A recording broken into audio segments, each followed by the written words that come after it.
Magandang araw sa inyong lahat. Welcome to my YouTube channel, Bayan Ko TV. Ang hula ni Madam Wendra K. former President Duterte.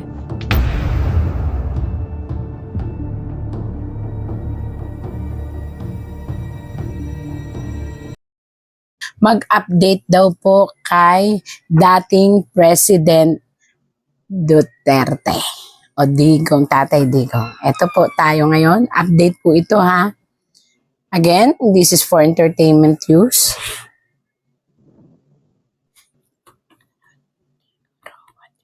Pakita mo sa akin kung ano nakikita mo. Ang katotohanan na nakikita mo mula sa kung nasaan si Tatay Digong. Nakaban ako. Okay. 11. Since 11 po, November, ngayon. Kinakabahan ako. Sa totoo lang po, kahit ako minsan nasusupresa sa tarot. Again po, tagabasa lang po ako. Wala po akong kahit anything na involvement sa mga tao. Pero, ano po to, kung ano po ang sinasabi ng tarot, ini-interpret ko lang po. Still, nakakabilib. Ang tatag pa rin ng pamilya. Ito ay isang pamilya. Kaya lang lalaki ang nag-reconsidered kasi maaaring ito ay, nakikita niyo po yan, isang lalaking napakatatag. Siya ngayon ang nagbibigay ng katatagan sa buong pamilya. Maaaring ito ay anak niya na panganay na lalaki. At ito naman po ang ating Vice President. Bakit po siya ay anong tawag daw, baliktad? Ibig sabihin po nito, masakit na masakit sa kanyang damdamin, pero umahawak siya sa katotohanan na hindi pa dito magtatapos ang anumang laban tungkol sa kanyang ama. At nananatili siyang matatag ang paninindigan na hawak niya ang posibilidad na tapang para may handa ang kanilang mga sarili. Pero nakikita nyo po siya na ang daming mga pebbles, ang daming mga different kind of colors ng stone. Ibig sabihin nito, siya po ay maninindigan na harapin ang lahat at may corona siya. Ibig sabihin nito, itong koronang ito ay maaari niyang makamit sa pamamagitan ng kanyang pananampalataya na tama ang kanyang ginagawa. Ayan po yung pananampalataya, yung parang religion niya, belief niya. Ito, anak naman niya to. Maaaring ito yung panganay na anak na sa ngayon ay may katungkulan din, pero siya, strong ang pananalig niya na tanggap din nila kung ano man ang mga nangyari, pero they are still hoping at lalaban.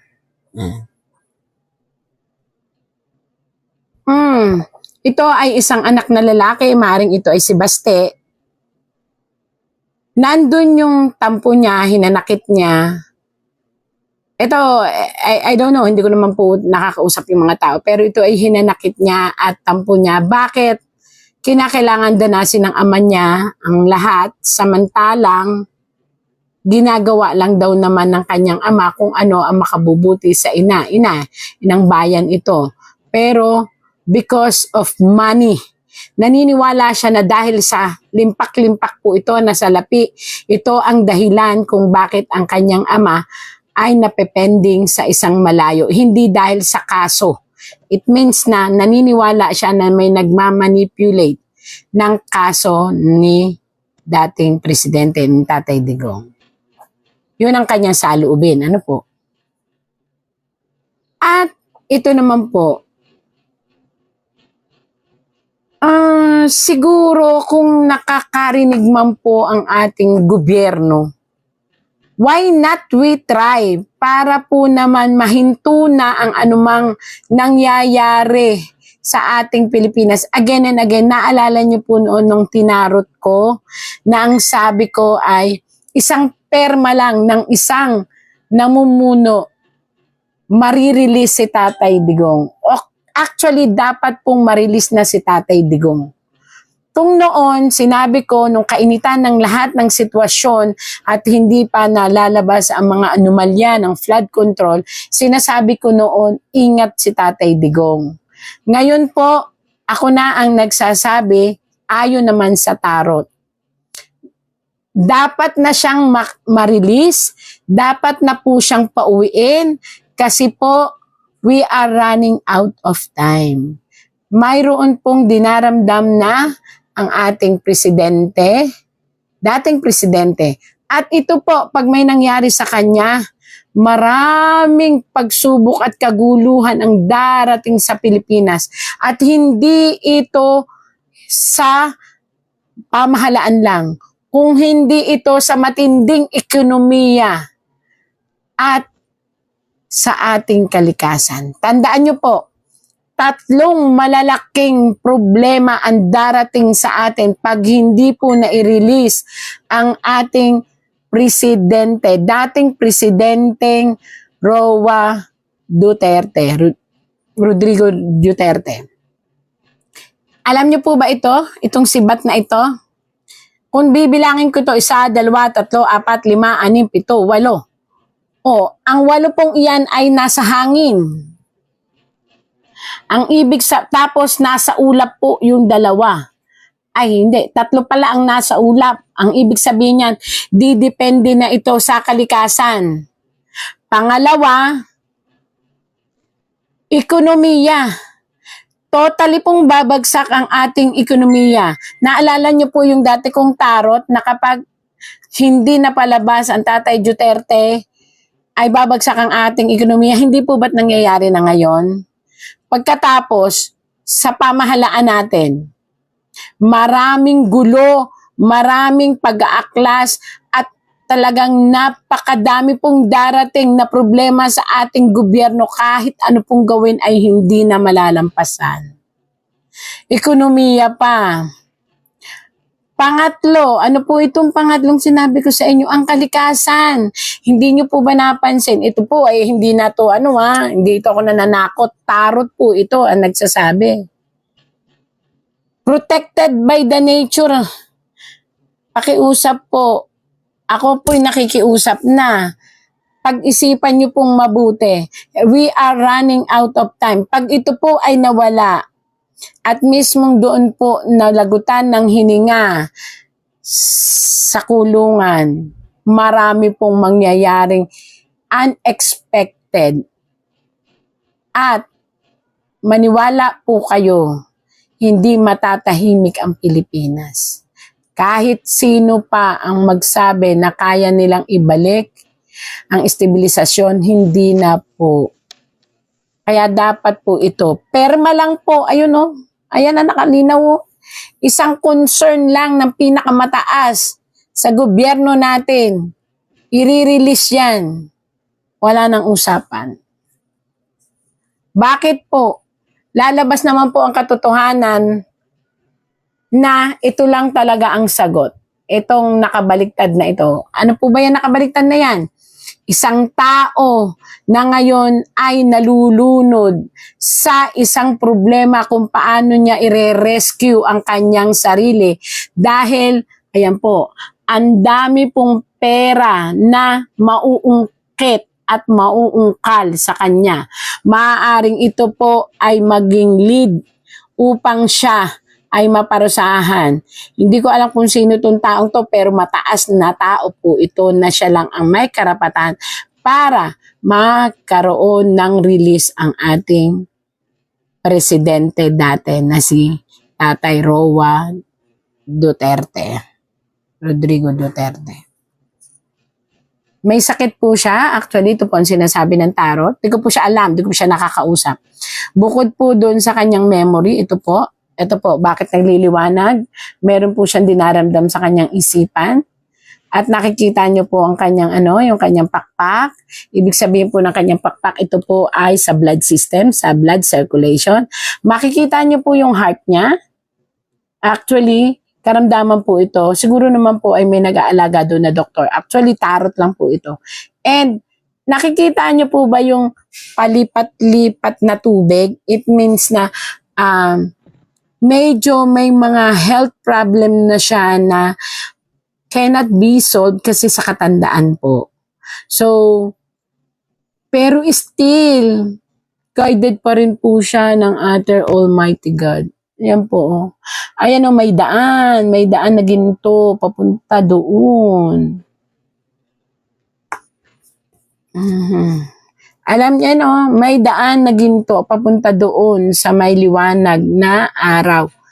Talaga pong kahit saan ko tingnan, hindi po ako sasabihin nyo ako ay bayaran, hindi po. Ayan po ang tarot po.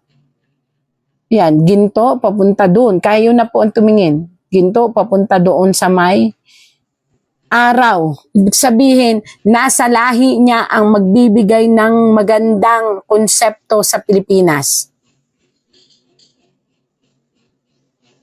Hindi man po siya ang makabalik.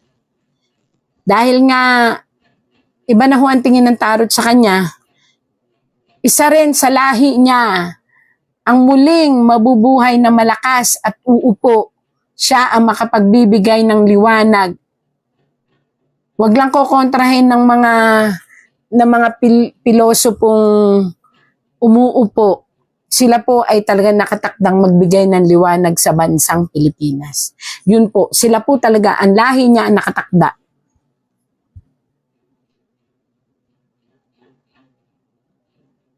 Marami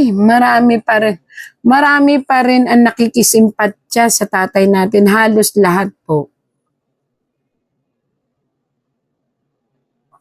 Actually, hindi ko alam kung sino ito. Dalawang tao ang nakikipag-usap. Ito po ay tarot lang ha.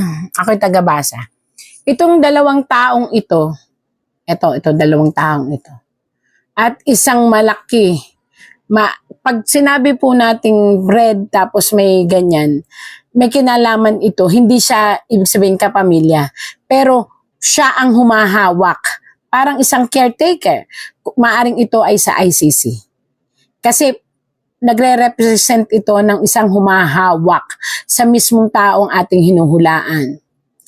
So, ibig sabihin may dalawang tao daw po na still nakikipag-communicate, hindi ko alam, sa ICC. At itong dalawang taong ito ay may kinalaman para makalaya ang ating mahal na dating presidente. Ibig sabihin, kapag itong dalawang ito ay nag-conceive at pumayag, makakalaya po. Ito po yung Pilipino, dalawang Pilipino.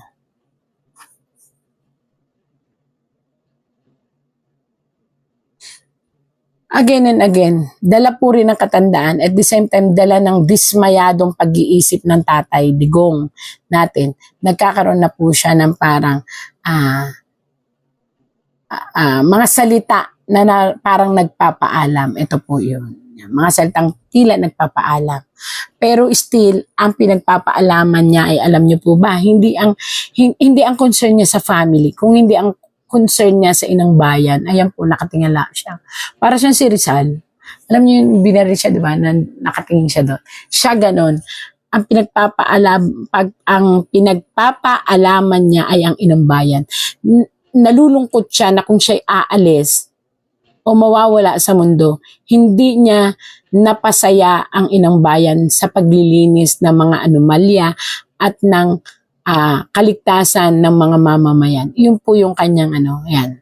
Kung kakilala niyo po si si dating presidente, pwede niyo itanong niya kung totoo. Yan po ang kanyang laman ng isipan. Napaulit-ulit sa kanyang memory.